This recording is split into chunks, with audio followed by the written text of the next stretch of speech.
तारीख है आज 30 अप्रैल, दिन बुधवार। बात करेंगे आज की तमाम बड़ी खबरों की, लेकिन उससे पहले एक नजर आज की खास बात पर। दोस्तों, आज के दिन हमारे देश में अक्षय तृतीया का त्योहार बड़ी ही धूमधाम से मनाया जाता है। अक्षय तृतीया की आप सभी को हार्दिक शुभकामनाएं। कहा जाता है कि अक्षय तृतीया के दिन सोना चांदी की खरीदारी करना बेहद शुभ होता है। अक्षय तृतीया हिंदू धर्म में एक अत्यंत शुभ पर्व है जो बैसाख मास के शुक्ल पक्ष की तृतीया तिथि को मनाया जाता है। इसे आखा तीज भी कहते हैं। इस दिन किए गए कार्यों और दान पुण्य का फल अक्षय यानी कभी नष्ट न होने वाला माना जाता है। अक्षय तृतीया को एक अभूज मुहूर्त माना जाता है, यानी इस दिन बिना मुहूर्त के भी कोई शुभ काम किया जा सकता है। इस दिन का इंतजार साल भर होता है क्योंकि ये एक खास और विशेष फल प्रदान करने वाली तिथि होती है। इसके अलावा आयुष्मान भारत दिवस हर साल 30 अप्रैल को मनाया जाता है। ये दिवस आयुष्मान भारत योजना की शुरुआत की याद दिलाता है, जो एक सार्वभौमिक स्वास्थ्य कवरेज योजना है। इस योजना का उद्देश्य अधिक से अधिक लोगों को इस स्वास्थ्य बीमा योजना का लाभ पहुंचाना है। ये सुनिश्चित करना है कि भारत में कोई भी व्यक्ति स्वास्थ्य सेवाओं तक पहुंचे से वंचित ना रहे।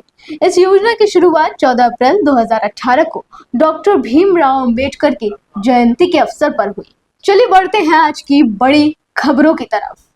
अक्षय तृतीया के मौके पर मध्य प्रदेश के मुख्यमंत्री डॉक्टर मोहन यादव ने एक बड़ा फैसला लिया है।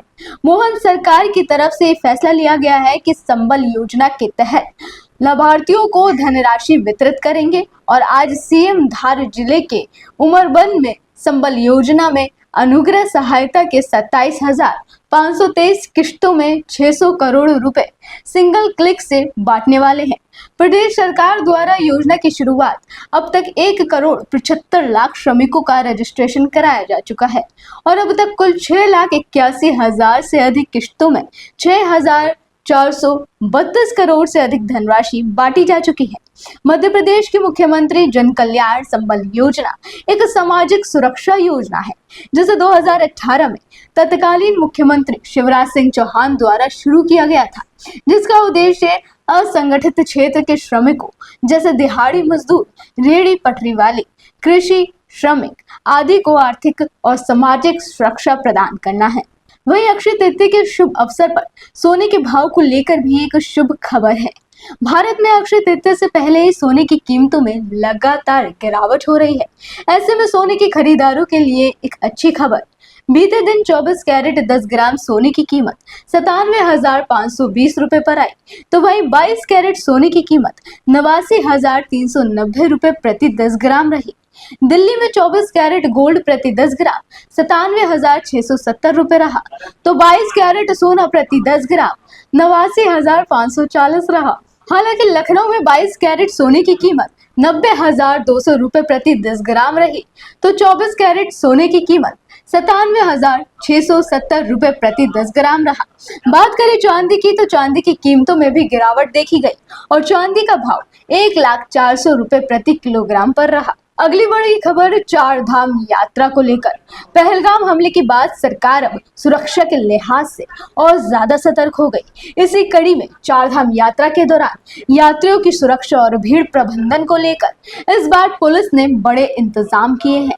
यात्रा मार्गों पर निगरानी के लिए कुल 624 सीसीटीवी कैमरे एक्टिव कर दिए गए।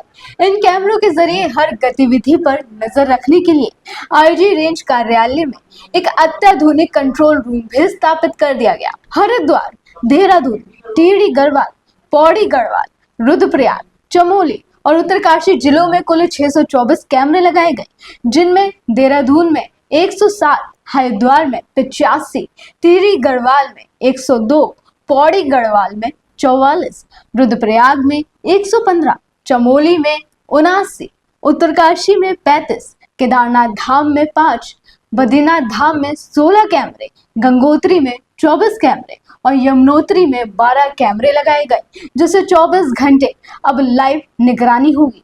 अब बड़ी खबर पाकिस्तान से है। हिंदू में खून बहाने और न्यूक्लियर अटैक की धमकी देने वाले बिलावल भुट्टो की हेकड़ी निकल गई है। और उन्होंने अब अपने देश के प्रधानमंत्री शहबाज शरीफ के फैसले पर ही सवाल उठा दिए।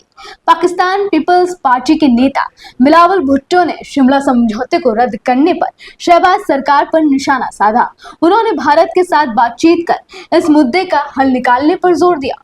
उन्होंने कहा कि शहबाज शरीफ सरकार को शिमला समझौते से बाहर आने में जल्दबाजी नहीं करनी चाहिए।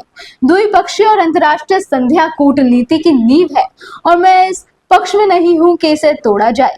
हालांकि भारत अपनी जिद नहीं छोड़ता तो सभी द्विपक्षीय समझौतों की समीक्षा की जा सकती है। बिलावल भुट्टो के इस बयान के बाद कहा जा रहा है कि बिलावल भुट्टो के सुर अब बदलने लगे हैं। अप्रैल खत्म होने से पहले उत्तर प्रदेश समेत 10 राज्य प्रचंड लू की चपेट में है। कई जगहों का तापमान अभी से 45 डिग्री सेल्सियस के करीब पहुंच चुका है। ऐसे में मौसम विभाग ने गर्मी के प्रकोप से राहत मिलने की बात कही। आईएमडी ने पूर्वोत्तर, पूर्वी और आसपास के मध्य भारत में भारी बारिश और ओलावृष्टि की चेतावनी जारी की, जिससे तापमान में गिरावट देखी जा सकती है। आज से उत्तर भारत में कई क्षेत्रों को गर्मी से राहत मिलने वाली है। कहा जा रहा है कि करीब एक सप्ताह से भी ज्यादा समय तक तापमान में ज्यादा वृद्धि नहीं होगी। दिल्ली में अधिकतम तापमान 41 से 43 डिग्री सेल्सियस और न्यूनतम 22 से 24 डिग्री सेल्सियस के आसपास रहेगा, लेकिन प्री मानसून बारिश या आंधी से कुछ राहत भी मिल सकती है। वहीं उत्तर प्रदेश में अधिकतम तापमान 44 से 42 डिग्री सेल्सियस और न्यूनतम तापमान 21 से 23 डिग्री सेल्सियस रहेगा। यहाँ पूर्वी हिस्सों में हल्की बारिश की संभावना है। इसके अलावा राजस्थान में अधिकतम तापमान 42 से 45 डिग्री सेल्सियस तो न्यूनतम तापमान 24 से 26 डिग्री सेल्सियस रहने वाला है, जिससे लू की स्थिति प्रबल रहेगी। वहीं पंजाब और हरियाणा में अधिकतम तापमान 40 से 42 डिग्री सेल्सियस और न्यूनतम 20 से 22 डिग्री सेल्सियस के बीच रहेगा। साथ ही कुछ जगहों पर आंधी या हल्की बारिश भी हो सकती है। अगली खबर रेलवे भर्ती को लेकर। अगर आप भी रेलवे में नौकरी की तलाश में हैं, तो आपके लिए ये एक सुनहरा मौका है। स्पोर्ट्स कोटे के तहत नॉर्दर्न रेलवे की तरफ से एक बहुत ही अच्छी भर्ती को लेकर नोटिफिकेशन जारी की गई है। इस नोटिफिकेशन के तहत ग्रुप डी के पदों पर भर्ती निकाली गई, जिसके तहत कुल मिलाकर 38 पदों पर भर्ती निकाली गई। योग्यता की बात करें तो आप 10वीं 12वीं या ग्रेजुएशन पास हो और आपके पास कोई नेशनल इंटरनेशनल स्पोर्ट्स अचीवमेंट होना चाहिए।